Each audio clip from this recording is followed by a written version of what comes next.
So to really break down the perception of stress as this universally bad or harmful thing, we're going to kick off this mini-series by talking about positive stress. What is it? Positive stress is a normal, brief reaction to a challenging or new experience. With positive stress, we see mild elevations in hormone levels and the physiological changes you'd expect. Increased heart rate, shallow breathing, this impacts our digestion, our immune system.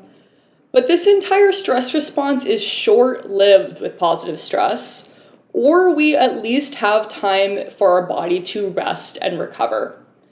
And the type of stressor we're facing here is mild to moderate. That being said, what feels mild or moderately stressful is subjective. So we can't assume that other people perceive stress the same way we do.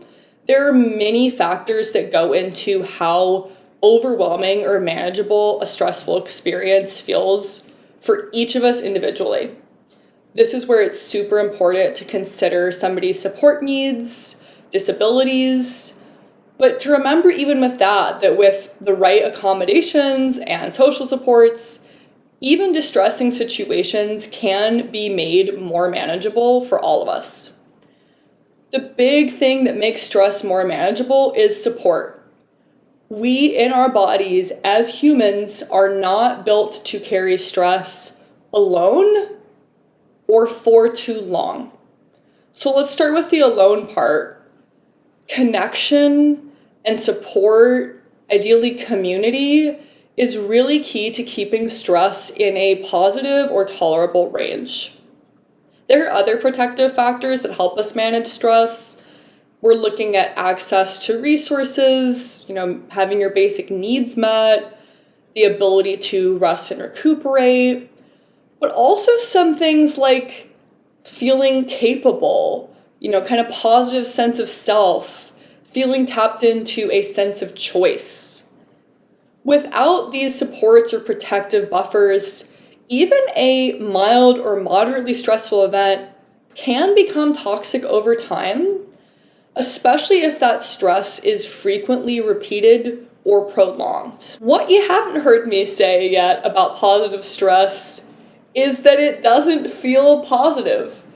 Positive stress doesn't usually feel better than toxic stress in the moment we're experiencing it. If anything, it's just less overpowering. And this challenges how endocrinologists used to view positive stress. Around the 1970s, endocrinologists had split stress into these two categories. They had eustress or positive stress and distress or toxic stress. And eustress was thought to create more energy, be more motivating, lead to more fulfillment, while distress was associated with feeling fear, tension, having your performance impaired. Eustress, on the other hand, was actually believed to boost our performance and promote more positive perceptions of the stressful event.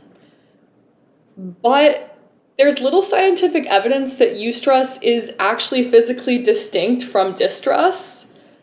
Basically, we don't have enough to support that there's a separate positive stress response in our bodies. So yes, while our perception, positive or negative, of a challenge we're facing changes how we respond to the stress, we're probably feeling a lot of the same things in our body. That tension, that heart rate going up. So the big takeaway here is we can't expect positive stress in the moment to feel much better than toxic stress. Again, the main difference we notice is just in our level of overwhelm. Even positive stress is going to bring all that tension and strain. The good news here is this means you don't have to change your thoughts or feelings to make stress positive. However you're feeling during a stressful event is okay. That is valid. And it's okay to just acknowledge that without trying to force yourself to be more positive, because being more positive won't turn a tough situation into positive stress. Let's kind of break this all down with an example. This is a super simple one. Let's talk about taking a very difficult test. Most people are going to experience a physical stress response before and during that test, regardless of your mindset. Even if you go into that test and you're studying for it, you feel discouraged, you feel pessimistic. Let's say you feel terribly during the test. Let's even say you do horribly on the test. Taking that test can still become positive stress over time. And that brings in another important point. Stress can have positive effects regardless of how the event turns out. So what can make something like taking that difficult test a positive stressful event? Let's look in general, zooming out at the benefits of stress. Positive stress brings two big benefits. Positive stress can deepen our sense of self and also give us more meaning and purpose in life. If you think about it this way, overcoming difficulty, uncertainty, and frustration is vital for our growth and development. This is especially true for us as kids, but this is a lifelong process. Ideally, we're continuing to grow and expand what we feel capable of and how we know ourselves our whole lives. So if we start with that first benefit that stress brings, positive sense of self, working through stress and challenges gives us an incredible opportunity to develop our own identity and also to build self-trust. We see this is especially the case with kids. Studies show that kids who are given adequate adult support, but also especially as they grow older, given more and more space to face their own stressors, overcome their own challenges, grow up more satisfied, confident, assertive, willing to take risks, and are more easily able to reach their academic and professional goals. As adults too, stress still can help us test and push at our limits. We're learning what we're capable of and rediscovering ourselves. Going through stressful events that other people have experienced and overcoming shared and relatable challenges also can really deepen our compassion for others and ourselves, and this can help improve our relationship skills, increasing our emotional depth, helping us connect on a deeper level to other people.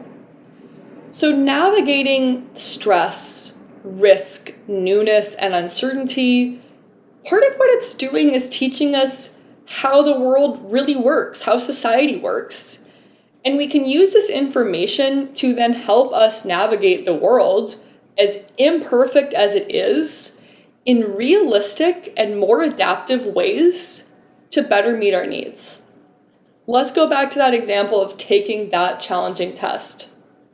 Even if that test feels overwhelming, and even if it ends in failure, we're still walking away with something just from all of the effort that we put into studying, focusing, learning. We still made it through something challenging and got to the other side of this. And we can learn so many valuable things about ourselves along the way. We might learn things like how we focus, what our learning style is, what things challenge us the most, what we can do to get back energy and keep going, and who we can turn to for specific kinds of support. All of this builds resilience. My favorite quote that captures this is from Marta Rose. She says, "Reframe failure as data, and everything changes." So this perspective and understanding the potential richness of positive stress helps us shift our focus from the outcome of a challenging experience to what we can get and learn out of the process. This focus on processes and learning along the way increases the richness of insight that we can gain on how we manage challenges. So positive stress can reveal all this powerful information: who we are, how we respond under pressure, what we're capable of. Stressful experiences in the right dose can offer us a chance to take meaningful, purposeful action, deepen our self-trust, and strengthen our resilience. And resilience is our innate ability to adapt to and overcome hardship. So yes, we are born with this, all of us, but we can also build and nurture our resilience over our entire lifetimes. And one of the ways we can do this is by facing and overcoming frustration and challenge.